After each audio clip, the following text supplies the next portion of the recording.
Paul Rykov founded the Iraq and Afghanistan Veterans of America. He also served his country in Iraq. Paul, welcome. Thank you, Carol.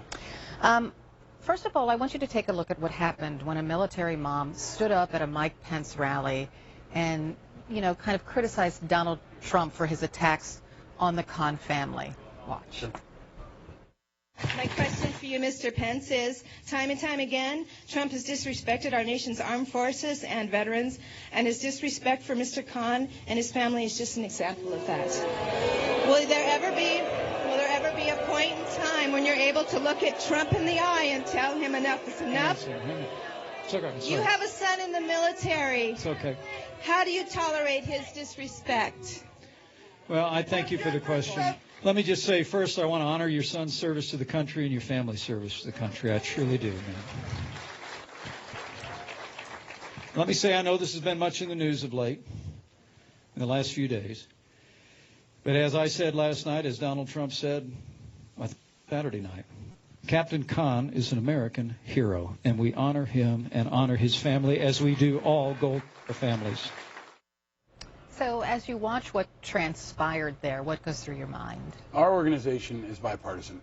We don't endorse any candidate. We want to hold everybody accountable.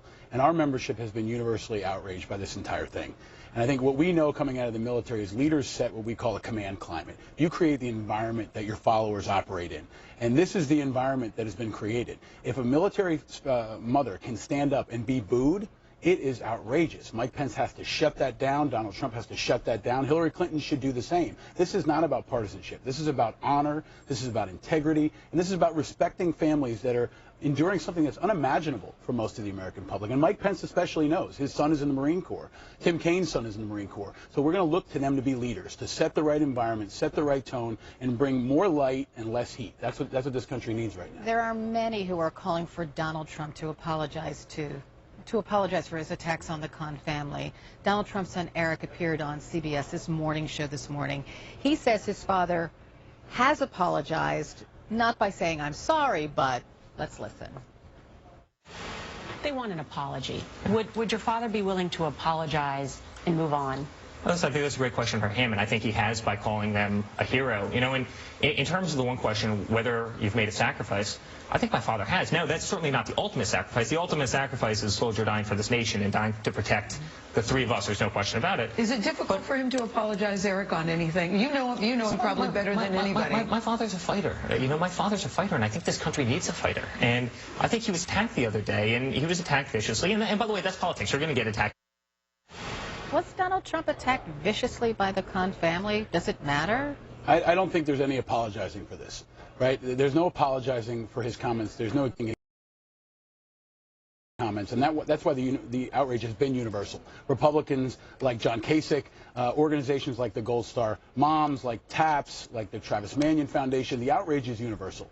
And for anybody to defend this, they're going to lose that political argument. I mean, you can argue that maybe Mr. Khan was entering the political arena, but there are still rules. And to attack their integrity, attack their character, attack their patriotism, and to compare anything with the ultimate sacrifice is completely out of bounds. This notion that Donald Trump sacrificed by building businesses and creating jobs. It's not even close. I mean, he has to consider that his son is of age. His son is probably about the same age Captain Khan was.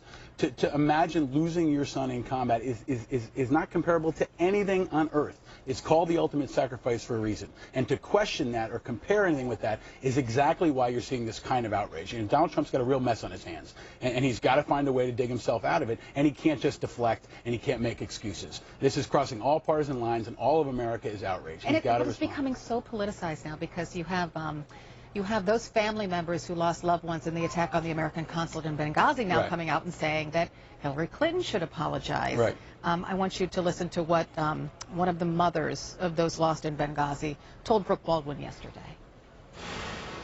I was treated like dirt. I don't think that the Khan family was treated that way, but I was treated like dirt. I was called a liar.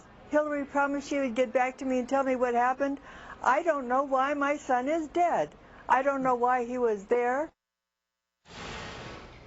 So this whole thing has become so politically charged and politicized, and I know that your organization fights against that. Yeah, I mean, Mrs. Smith deserves respect, too. She's lost her son, and her sacrifice is unimaginable. What's happening here is both parties have always used veterans and military families as political